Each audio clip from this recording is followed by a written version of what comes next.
New Orleans voters, whenever you vote somebody that's a snake in, she looks like a snake, she acts like it, she's a self-indulged, insane, power-hungry person, and she shows it, and you still put her there.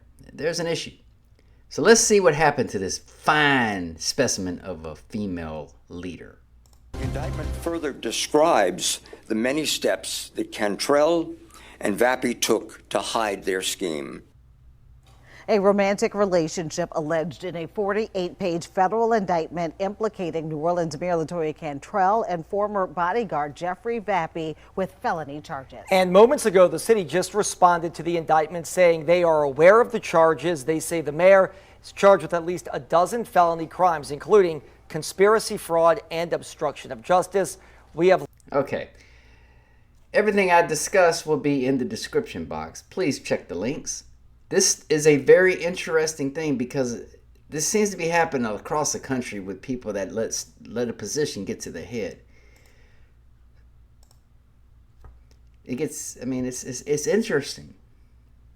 Earlier today, a federal grand jury returned an 18-count superseding indictment charging New Orleans Mayor LaToya Cantrell and former New Orleans Police Department officer Jeffrey Paul Vappy II.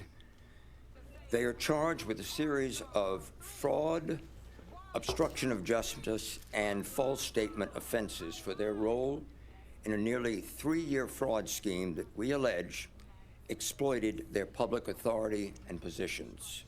Mayor Cantrell and Jeffrey Vappy, a member of her executive protection team, developed a personal, intimate relationship. They embarked on a scheme to defraud the city of New Orleans and the New Orleans Police Department. All right, well, I don't like making drawn-out videos, but this right here, I understand it took a while, but within I want to say about the 2-year mark, I was like, man, something's got to happen with this. There's got to be a bridge that finally collapses. But they were putting up they got the case against her. But please, New Orleans, vote in somebody that gives a care about you. This state is falling apart on that side badly with the way it's ran with this corruption. I'm not saying everything else in this state is perfect, not far from, but this was it was in plain sight. She let it get to her head. But good news for Louisiana and excellent news for New Orleans. Hopefully they put somebody that cares in place. I just wanted to bring this because it put me in a really good mood for the day. But y'all have a good one.